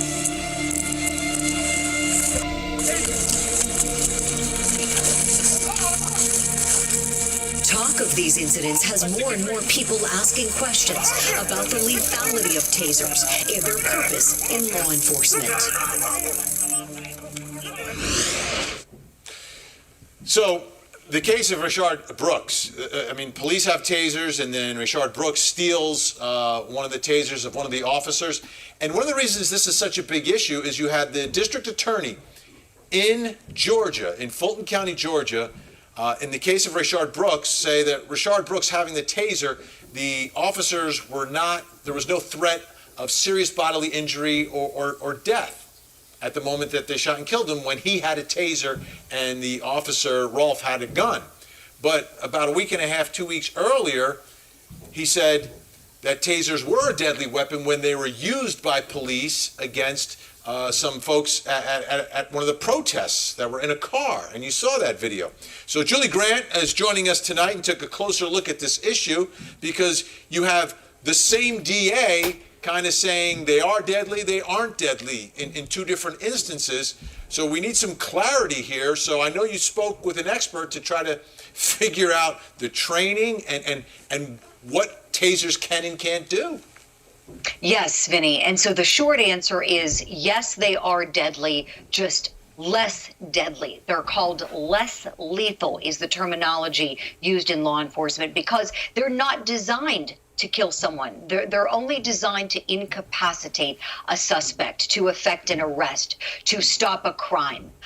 They're not designed to kill. However, they can be more lethal in the wrong hands. And I did speak with a certified taser expert. He is a use of force expert, a training expert. His name is David Wright. He's qualified in both state and federal court, retired from the Pittsburgh Police Department, and now travels all around the country teaching about this. So we talked first off about how tasers work and the lethality. Let's watch.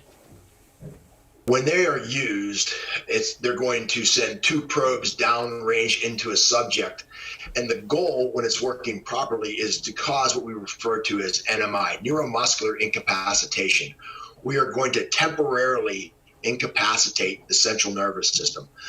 The probes are going to resemble and look like a fish hook without the hook. They're going to be barbed, and they're made so that they don't over-penetrate into the body.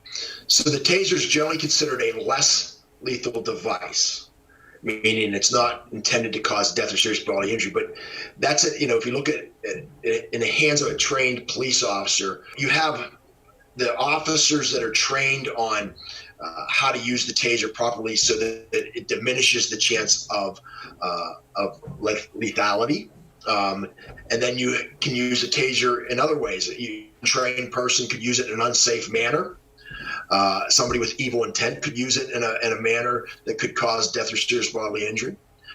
So again, this is a less lethal weapon, not designed to take a life, but in the wrong hands, it certainly can, Vinny. And a couple of things that David Wright emphasized is that in the right hands, the hands of a police officer trained to use it, they're going to know what area of the body to aim for. For instance, someone untrained might fire a taser and hit someone in the eye, in the neck, in a place that could not only cause them to be incapacitated, could cause serious bodily injury or death. So that is the danger if a taser gets in the wrong hands.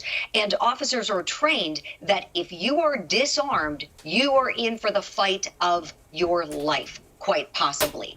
So they're trained to react to that. And one really excellent point I want to stress here that he made that I wasn't even thinking about in all that we've been doing, discussing these issues with the various cases, is that tasers, we have to remember this, they are saving lives day in and day out. They're used every single day by law enforcement officers across the country as an alternative to deadly force, to a firearm. And so we're hearing about these cases like the Rayshard Brooks cases and others capturing attention because there is video. There's an outcome that's being, obviously the subject of litigation, criminal charges, protesting, so many things. But let's take a step back and remember they are a great alternative to deadly force, and they do save lives, Vinny. So what did he think about the videos in the Rayshard Brooks case? So glad you asked that. Yes, we asked him to take a look at it, and he did. He studied the videos very closely. He walks through it, gives analysis. He had lots of great things to say. But I want you to really pay attention to where he focuses in on that initial encounter. And he explains some thoughts he has on things officers can do better as well. Let's take a listen now. One of the most common times that resistance happens, it's called upon first touch. In other words, the officers move in, they touch them, or they try to put handcuffs on. And that is like when you go to put handcuffs on somebody, that's something goes off sometimes in people's brains that says, okay, now the time is to fight or resist. This is a classic case of that, and where they start to fight. Again, this is a lawful detention. They're going forward with probable cause to make an arrest. The individual decides to resist, and then the resistance becomes assaultive. He disarms the individual, one of the officers of his taser, and then he flees. You see the officer pursue. He has his taser out. Mr. Brooks has a taser as he's fleeing, and in an instant, Mr. Brooks turns and deploys the taser, and the officer transitions from his taser to deadly force. If you look at Tennessee versus Gardner, that happened in 1974. It involved a teenager that was fleeing from a police officer for a burglary. The decision came out in 1985, and that set up a national standard for when police officers can use deadly force on somebody that's fleeing. And basically it's this: an officer can use deadly force on somebody that's fleeing to overcome that resistance, the attempt to escape, and that person poses a serious threat of death or serious bodily injury to the officers or others. A verbal command is to be given when feasible. It's right there in that case law. And if you look at this incident, in my opinion, you're looking at an incident that happens split second. The officers have to make a split second decision without the advantage of 20/20 hindsight. The individual he was involved in a violent encounter with the officers and then deploys that taser. And to me, it meets the criteria set up in Tennessee versus Gardner.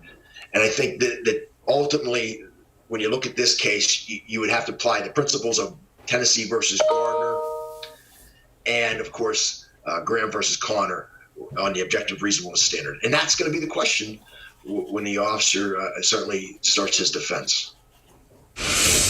Yes, and just to briefly refresh our viewers, that case law, Tennessee versus Garner, Graham versus Connor, big Supreme Court cases, and he's invoking, those laws. He's saying this is what they operate under, law enforcement all across the country. In Tennessee versus Garner, the holding said that under the Fourth Amendment of the Constitution, a police officer may use deadly force to prevent the escape of a fleeing suspect only if the officer has a good faith belief that the suspect poses a significant threat of death or serious physical injury to the officers or to others. So that's what he means by he's saying Tennessee versus Garner, he believes fits here and applies in what the officer did. Also, Graham versus Connor, that's that objective reasonableness standard. And there are three factors to consider: that severity of the crime, whether the suspect poses that immediate threat of safety to the officers or others, and whether the suspect is actively resisting or attempting to evade the arrest by the flight. And just to kind of wrap it up, Vinny, the one thing that David Wright said was that he thinks there really needs to be an emphasis on more training in those close contact scenarios, because in his opinion, that's where everything really starts to go wrong and the chaos ensues. And he thinks things like joint manipulation trainings, control leverage training, grapple style tactics training, weapon retention, de-escalation, how to essentially just deal with resisting suspects. He's a master of Brazilian Jiu-Jitsu, and he's saying you don't have to be that, but just more training in controlling suspects when they want to fight, that there are ways to avoid what happened in the Rayshard Brooks case. So thanks for watching to this point, and I think we're having a really good discussion about the use of tasers. We're having a good discussion about when and how they should be used, whether police should even continue to use them. But the point of this story was the man in York County, Maine, that was literally tortured and attempted murder was. I mean, that's what I'll call it, attempted murder. His lawyer's calling it torture. Does any of it make sense in light of watching that video? Does that video kind of give any sort of light to how, I mean, in the Rayshard Brooks, that they were dissecting whether the officer even had the right to use the taser, and in the end, they said that he did, based on a lot of case law, examples, a lot of training, this and that. They said, he used it properly. Regardless of whether you think he used it properly or not, when we look at the Brian Dunahan case in York County, Maine, and again, I'll just briefly explain what happened. Brian Dunahan was arrested on a stupid charge that was dismissed, so it was indeed a stupid charge, disorderly conduct or something. He's in prison, but he's a diabetic and he needs medication, and he has an injury to his shoulder from a recent surgery. So he's in really bad shape. He needs his medicine. And so he's yelling at the guards, and the guards get sick of hearing him yell at them. So 3 guards go into his cell, 2 guards hold him down, kneel on his ribs, and they break 3 ribs just from kneeling on his ribs. Another guard is kneeling on his shoulder, and they re-injure his shoulder, which later, within a week or 2 after he leaves the jail, he has to go have another surgery to fix what they did to his shoulder. And a 3rd guard is tasering him repeatedly for 45 seconds. Remember, we learned earlier, all you need is a 5-second burst. That's it. One 5-second burst, and a 5-second burst, if we use the Mississippi method, is 1 Mississippi, 2 Mississippi, 3 Mississippi, 4 Mississippi, 5 Mississippi. That's bzzz. It's a long time, but you're out. You don't even need 5 seconds. You just need to burst them, make their muscles seize up, and then it takes a while for them to recover from that. Brian got 47 seconds in 7 bursts, all lasting, 45 divided by 7, whatever that is. 7 bursts repeatedly. And it wasn't in the lower abdomen area or the legs or the arms, like we learned earlier are recommended. It was in the chest. And we read a whole article about how that can give him a heart attack. So now I want to get into what motivated these sheriff's deputies in Maine to do such a horrible thing. And why did they think they could get away with it? Well, I'll tell you why. Because there's zero police accountability in Maine. Maine is one of the only states that does not have a citizen oversight committee, and the person in charge of investigating them is usually somebody who just always does a rubber stamp investigation and lets the officers go. That's how Maine works. I also want to point out in the Rayshard Brooks case, all that dash cam footage and cell phone footage and all that was out immediately. Like the next day it was all out, or within two or 3 days. It was all out immediately. In Maine, they never release dash cam footage or body-worn camera footage. It just never happens. In last night's podcast, I showed a video of basically several lawyers in Maine that came to the conclusion Maine was the cover-up state. And to the Fusion Center who's watching this right now, yeah, we're talking about you. You're spying on innocent people. You guys in the Fusion Center that are watching this are spying. I don't know if you're watching it now or you're going to watch it later, but I know you're going to watch this. You guys, because that's what you do, you spy on anybody who's critical of you. Anybody who's critical of the Maine State Police, the Maine government, sheriff's departments in Maine, anything doing with Maine, the Maine Fusion Center spies on. It's a secret division of the Maine State Police that spies on people that are peacefully protesting. And I know that they're going to be watching this. So when you watch this, it's you that I'm talking about. You guys think you can get away with anything. And the reason you think you can get away with anything is because so far you've been able to get away with anything you want. And that's going to continue. To the people, to the non-Fusion Center people that are watching this, to the non-state police that are watching this, that actually want to have a constructive dialogue and come to change, we need to have a debate where we can come together and we can pass laws so that every state has a real citizen oversight committee. I'm talking about a real citizen oversight committee. The way I see it sort of being formed is that you have a system much like a jury system where if a police officer is accused of doing something wrong, that person has an attorney or a representative is assigned to them, like a public defender, and that public defender or attorney has a hearing type event, much like a court hearing, maybe even a judge can oversee it, where 12 people of the voter pool are called to be the Citizen Oversight Committee. And it's always random, it's always from the voter pool, and identical to the way you select juries. And the state police officer or the officer who's accused can hire an attorney on his own or have a union attorney represent him. And at the end of that hearing, the 12 people of the Citizen Oversight Committee that are taken randomly from the jury pool make a decision based on the evidence on what to do to that officer. And if that jury pool, that Citizen Oversight Committee decides the officer needs to go, that's the end of the officer's police career. He's gone. That's how a Citizen Oversight Committee should work, in my opinion. We need citizen oversight. We need reform, police reform. if we had reform in the police department, then this might not happen. If Officer Rolfe was trained differently so that he maybe, and that's a bad example, if in general, and not anybody specifically, are trained better, maybe they're trained that let's not go for the arrest, let's go for actually trying to help the guy so that he doesn't do it again. Maybe, give him a break, let him sleep it off in his car, using that example.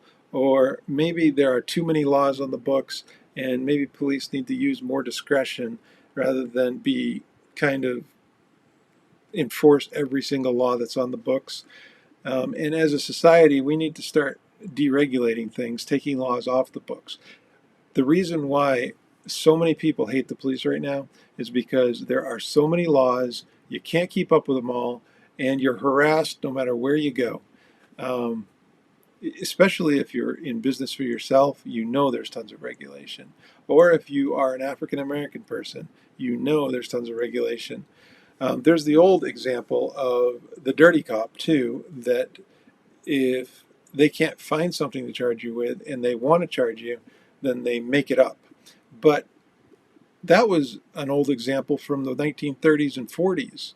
There was an old movie in like 1960s or 50s, or the cop, I remember watching this movie, the cop walks up to the car. I think it was Brian Dunnigan that was in this movie, actually, who recently passed away. Anyway, he walks up to the car, he says, license registration. The driver says, "What did you pull me over for?" And the cop gives him a kind of a nasty look. He walks to the back of the car, takes his gun out, smashes the rear tail light, walks back up to the driver and says, "I pulled you over because your rear tail light's out." But cops nowadays don't even need to do stuff like that because there's so many laws on the books that they can get you and harass you for anything. I think of an example of a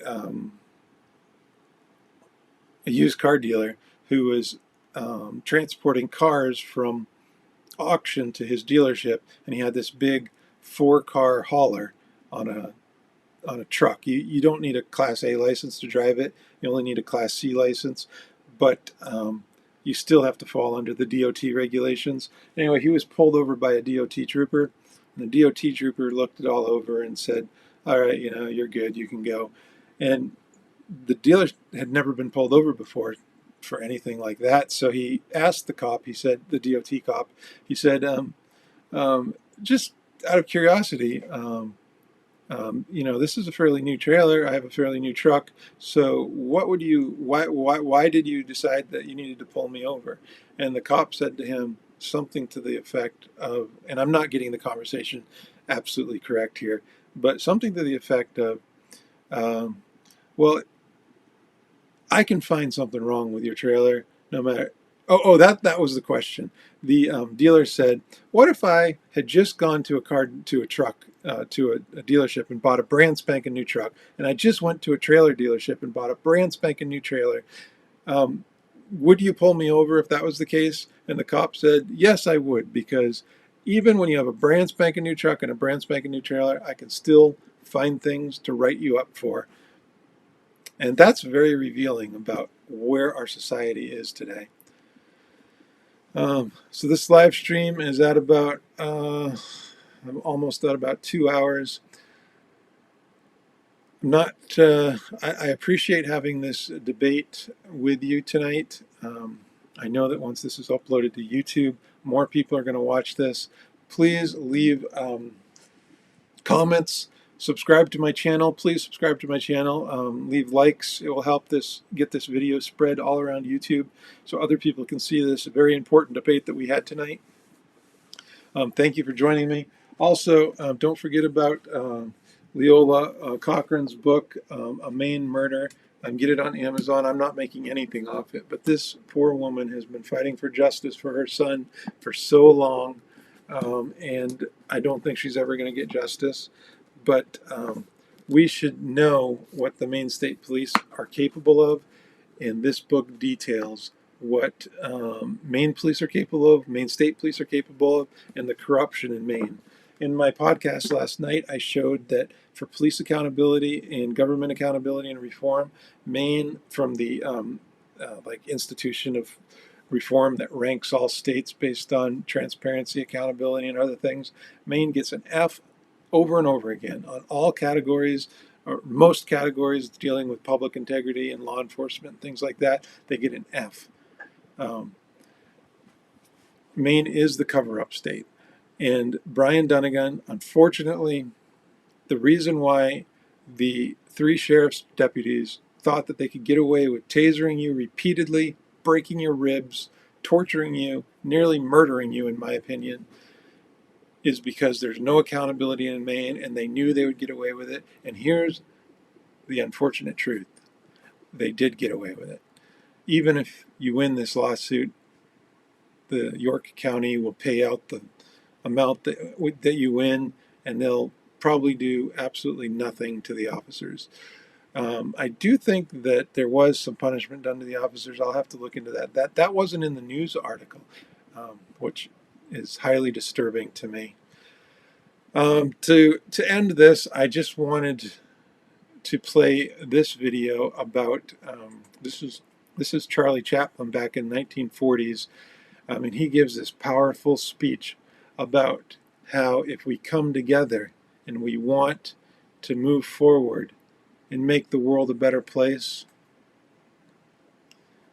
making the world a better place is possible, but we have to unite. We can't be talking over people. We can't be fighting with each other. We need to unite, and we need to together as Republicans, as Democrats, as independents, as libertarians, together we need to fight for the change that we want to see in the world. Thank you for watching. After this video, I'm going to end the stream.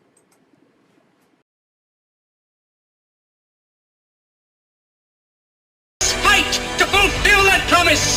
Let us fight to free the world, to do away with national barriers, to do away with greed, with hate and intolerance. Let us fight for a world of reason, a world where science and progress will lead to all men's happiness.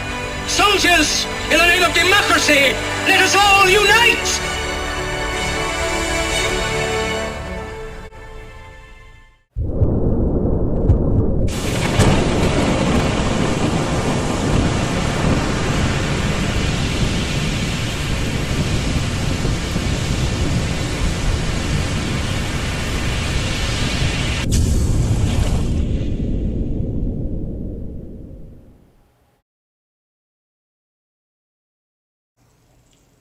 Let not your heart be troubled. Ye believe in God, believe also in me. In my Father's house are many mansions. If it were not so, I would have told you. I go to prepare place for you. And if I go and prepare place for you, I will come again, and receive you unto myself, that where I am, there ye may be also.